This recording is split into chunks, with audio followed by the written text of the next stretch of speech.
Si Kibuloy daw po ang biktima, mga minamahal. Kung meron man daw pong totoong biktima dito, walang iba yon kundi si Kibuloy. Yan po yung sabi ng isa nating, sabi na lang natin medyo mahina-hina at tagilid ang utak na si Robin Hood Padilla, mga minamahal. So kung matatandaan nga ninyo, noon ang ingay-ingay po ni Padilla patungkol dito kay Kibuloy. Kada hearing, ang daming sinasabi na kesyo kaibigan niya yan, na kesyo kabaro niya, na kesyo magkalapit sila, pinahiram siya ng chopper. Ano pa ba yung sinabi ni Robin Padilla, mga minamahal? Nakipaglaban itong si Kibuloy. Pinapag-pre-air daw siya doon sa SMNI. So, hindi ba halata na malaki yung pinagbabayaran na utang na loob ni Robin Padilla kung kaya't gano'n na lamang ang kanyang mga binibitawang salita?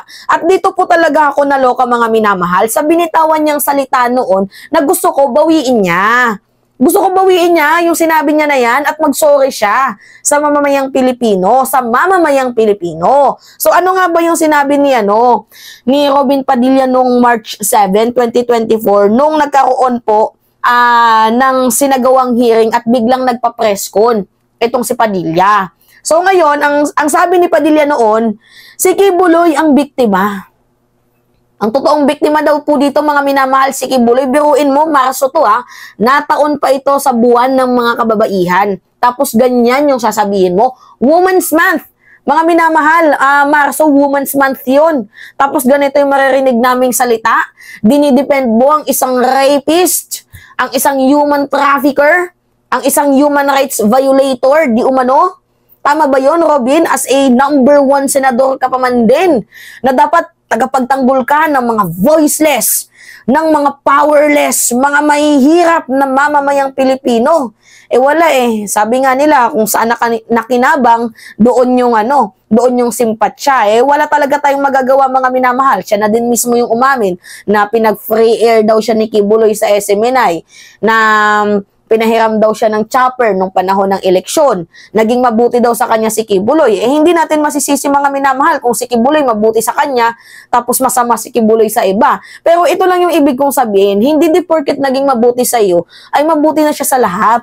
Maybe sa iyo mabuti siya kasi baka pagdating ng panahon, magagamit ka niya, di ba?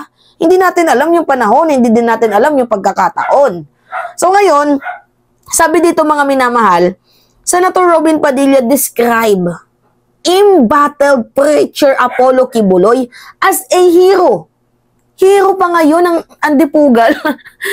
Rapist na nga, human trafficker, pinakamababang edad na kanyang kinalikot ang Kifi, minolestya, 12 years old.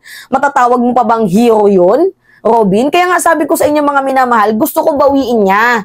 Gusto ko bawiin niya yung sinabi niyang to. Hindi to katanggap-tanggap. Mag-sorry siya. Pwede niyang sabihin sa hindi siya napapahiyang paraan na pasensya na po sa aking mga nasabi noon. Pwede namang humingi ka ng pasensya nang hindi ka napapahiya. Pero masyado mong inuna yung pride mo Well, kung sa bagay, bobo ka, pinag-glutadrip mo yung asawa mo doon sa Senado na karespe-respetong institusyon yun, hindi ka man lang nag-iisip.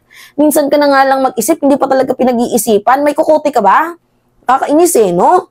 So, Senator Robin Padilla described embattled preacher Apollo Kibuloy as a hero and a victim. Hero na nga, tapos siya pa ngayon ang biktima. Yawa. As he back the order of the Senate panel for the religious leader arrest. So, may sarili akong dahilan. Ang sarili kong dahilan para sa akin, naging biktima si Pastor kasi nilabanan niya ang mga makakaliwang grupo na yan. Yan ang sa sarili ko. Mga minamahal, ang hirap talagang ipagtanggol ni Robin Padilla, no? Hindi di porket nakipaglaban siya sa mga armadong komunistang teroristang grupo, ibig sabihin, biktima or wala na siyang kasalanan. Sabihin na lang natin, bigyan natin siya ng credits. Okay, good, maganda yung ginawa mo, Kibs, na nilabanan mo yung mga makakaliwang grupo, yung sumisira sa ating bayan. Pero hindi di porket na nilabanan mo yung mga taong yun, pwede mo nang takasan yung mga ginawa mong kasalanan. Hindi pwede yun. 'Di ba? Para mo na lang din sinabi na naging mabuti siya sa'yo, pero wala siyang pakialam sa iba. Ganun simpleng logic lang, mga minamahal. Nilabanan niya si Satanas na mismong siya din ay isang Satanas. 'Di ba? Nakakaloka. Kaya nga sabi ko, Padilla, bawiin mo to. 'Di ba? Ano na ngayon? Ba't hindi ka na nag-iingay? Ba't di ka na nagsalita? Bakit wala ka nang sabi-sabi? O yung huling narinig kita doon sa hearing pero hindi ka masyadong nagsalita, 'di ba? Wala kang masyadong tinamaan doon. I don't know kung natatauhan ka na or play safe ka na. Pero yung akin lang dito, yung mga sinabi mo noon, bawiin mo. Diba, bawiin mo. Lalo pat nagsisilabasan na ngayon yung mga biktima, totoong biktima ng komunistang ano na yan na si Kibuloy. Diba? Oh, sabi niya pa dito, hindi deserve para sa mata ko. Eh di bulagin ko yan. Hindi pala deserve ng mata mo, eh di alisin mo yung mata mo. Na ang isang taong tingin kong bayani pa, tangina. Sa pakikipaglaban niya sa komunista, na naging kasama ko, ganitong klase, papayagan ko, maiskandalo. Teka muna, puro lang angas. Si Robin lang yung katangi-tanging senador na tangina. Puro angas, puro yabang, pero walang utak, bugok, bobo. Nakakaya. Diba? Para daw sa tingin niya. O para sa tingin mo, how about the feelings of the other people? Feelings mo lang ba, Robin? Yung palaging iniintindi namin? Yung nararamdaman mo lang? Paano din naman yung nararamdaman namin? Hindi mga minamahal, to be serious, bakit lahat na lang feelings mo? Bakit lahat na lang para sa'yo? Bakit hindi mo i-consider yung pakiramdam, yung nararamdaman, damdamin ng iba? Bakit lahat na lang puro sa'yo? Katulad yung sa tawag dito mga minamahal, yung sa urge na yan. 'Di ba? Bakit feelings mo lang yung sinasaalang-alang mo? Pero yung feelings ng mga kababaihan, hindi. 'Di ba? O, paano naman kami mga kalalakihan na gustong mag-urge, tapos ayaw wala ba kaming karapatan na sa urge na yan? Bakit feelings mo na lang? Ba't hindi mo intindi? Kaya nga sabi ko sa inyo mga minamahal, walang respeto si Robin Padilla sa mga kababaihan eh. Kasi ang tingin ni Robin Padilla sa mga kababaihan, maliliit lamang na tao. Diba? Maliliit lamang na tao, mga minamahal. Ang tingin ni Padilla sa mga tao na babae ay ganito lang kaliit. Same parehas kay Kibuloy. Same parehas kay Duterte. Diba? Na minamaliit niya yung mga kababaihan. Hindi ka na nahiya, tangina ka. Masarap mong koten. Diyos ko po. Oh. Sabi dito, hindi niya daw deserve para sa mga mata niya ng isang taong tingin niyang bayani sa pakikipaglaban sa mga armadong komunista na naging kasama niya, ganitong klaseng papayagan niya daw na maiskandalo. Hindi daw pwede yun. Hindi daw pwedeng maiskandalo yung isang appointed son of God and the owner of the universe na sexual abuser, human trafficker, human rights violator. Hindi daw pwedeng maiskandalo sa paningin ni Robin Padilla kasi magkaibigan sila eh. Magkabaro sila. Pero paano naman yung mga babaeng biniktima, yung totoong mga biniktima, yung totoong kiniskisan ni Kibuloy, yung 12 years old, yung mga minors, paano naman sila? Bakit feelings mo na lang palagi yung kinukonsidered pero yung feelings namin hindi? Ganun ba kataas yung tingin mo sa sarili mo kahit bobo ka? Robin Padilla, hindi ka ba nahiyan yan sa pinagsasabi at pinanggagawa mo? Kaya bawiin mo yung sinabi mo. Yung pagiging defender mo, bawiin mo yan. Yung tatawagin mong bayani, ngayon nakulong na. May warrant of arrest pa. Diba? Oh, yan ba yung bayani nasa kulungan? Hindi din yan panggigipit, mga minamahal. Dahil kung ginipit yan, dapat noon pa yan. Noon pa yan nahuli.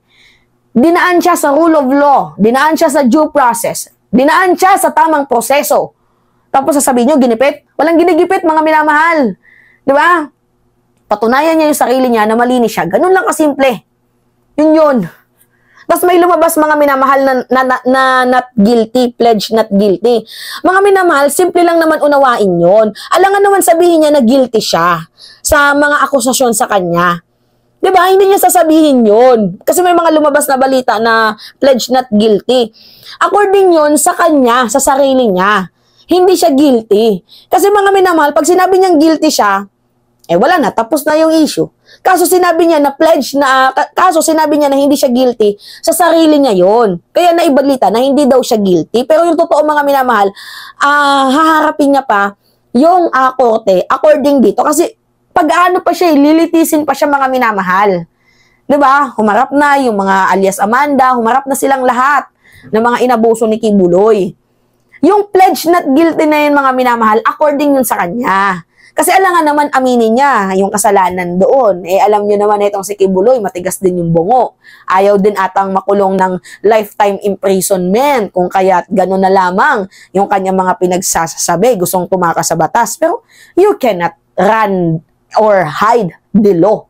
Law is law and no one is above the law.